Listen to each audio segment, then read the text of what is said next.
What is going on, guys? Drewzy here, back again talking about South Park Phone Destroyer, and I briefly wanted to talk about in this episode about the most recent event that took place here this last weekend, and just wanted to kind of quickly go over the upside of this last event. I thought this last event was the best event that has ever been done so far within the game. I think this was like the maybe 7th or 6th, 7th, 8th event, something like that, total that's been done so far since the game launched, and it was the best. I mean, hands down. I don't.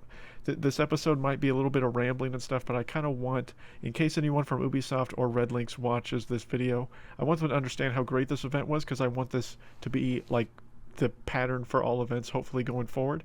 Because the event before this one was the neutral sci-fi event that had the visitors pack, where you could possibly get the visitors unlocked. But this one, there was almost nothing about it that I could complain about, to be honest with you. One thing I've spoken about in other events is there's usually two different types of events that take place. Both of them are PvP focused. One of them is either through you open PvP lockers to get a specific item to then unlock packs, and or you have to use specific cards to then get points for winning matches with those cards in your active deck.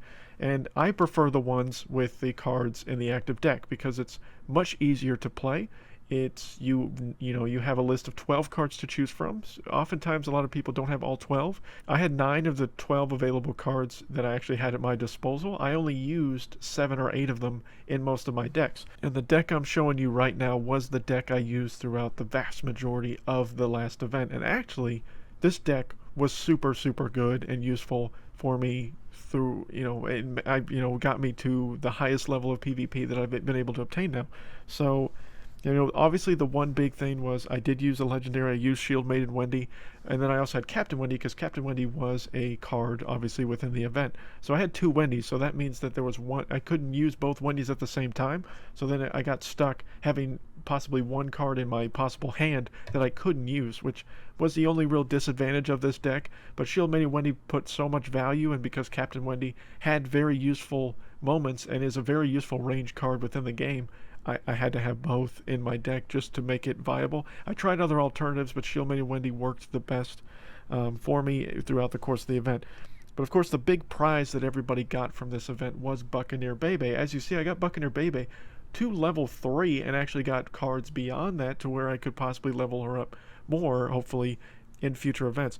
Buccaneer Bebe has probably been the best award card out of all the cards that have come out as far as rewards. I mean, there has been Medusa Bebe, who was a favorite of a lot of people that were able to obtain her, but as a legendary card, she was very hard to obtain. In this event, we got Buccaneer Bebe as a rare card, who was much easier to obtain, and to be honest, unless you guys, comment otherwise, I don't think anyone that I know, at least in my group, didn't get her in this last event. At least got her to unlock her. Maybe not got her to higher levels, but at least got her unlocked. So I mean, that in itself is a victory in its own right for the event, the fact that almost everyone that I'm aware of got this card. So that was an upside again. Also, you got a lot of gold in this event through the event packs. That's been a complaint from a numerous numbers of people in the social media outlets for this game, complaining about the lack of gold in a lot of these event packs. There was a lot of gold to be obtained in this last event, especially that last pack got you 1,800 gold by itself. I mean, so that was worth it just right there.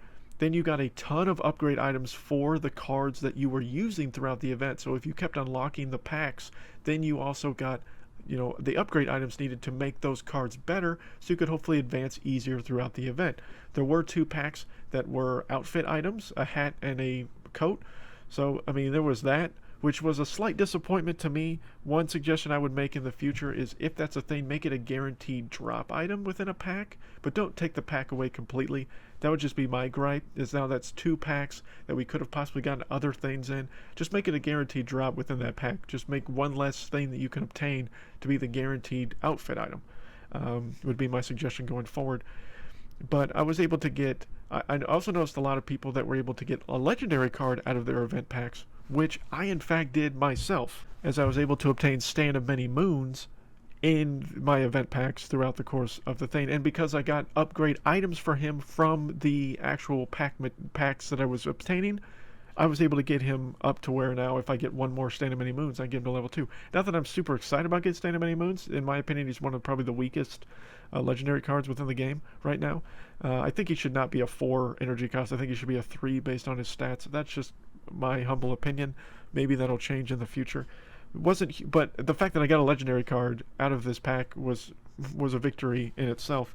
And then from PvP packs, I got Medusa Bebe as well. Now, obviously, PvP packs are basically completely random as far as the things that you can obtain from them. But I've been getting screwed over on PvP packs, in my opinion. And the fact that I finally got something useful out of one, it was Medusa Bebe. So that was huge. So now I've got her, so I'm going to try to level her up, try her out a little bit in the future, maybe do a build around her in a future episode here.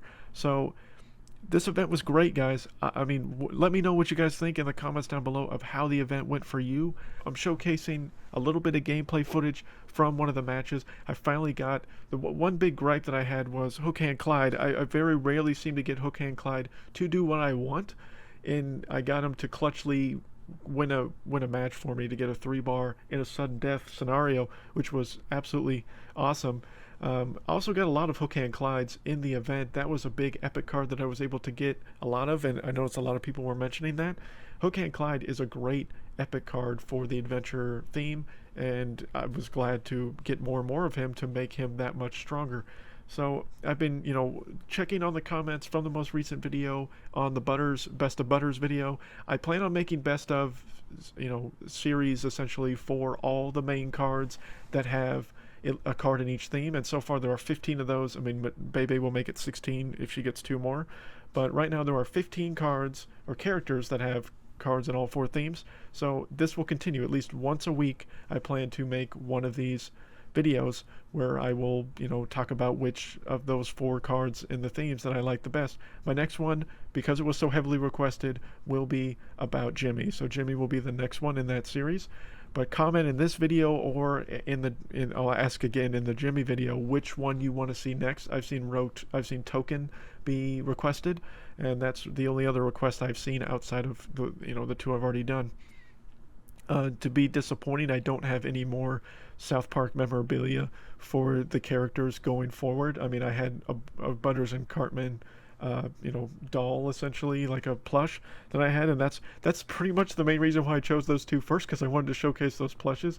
Call me not stupid, I don't really care for that, but that was the main reason why those 2 were first. It wasn't for any other specific reason other than that. But going forward, I don't have that, so I'm just gonna have to just give you my input on the cards going forward. I won't have any extra special guests with me in those videos. I do apologize for that, but this episode was primarily just to talk about the event, how great it was, things like that, and showcase a little bit of footage for you guys. But, again, let me know how you guys did on the event. I know this was kind of a ramble. I apologize for that. But, look out for that, Jimmy video here coming up later this week. And I have some other video ideas that I want to showcase here before the week is over. But until then, until next time, guys, my name is Drewzy.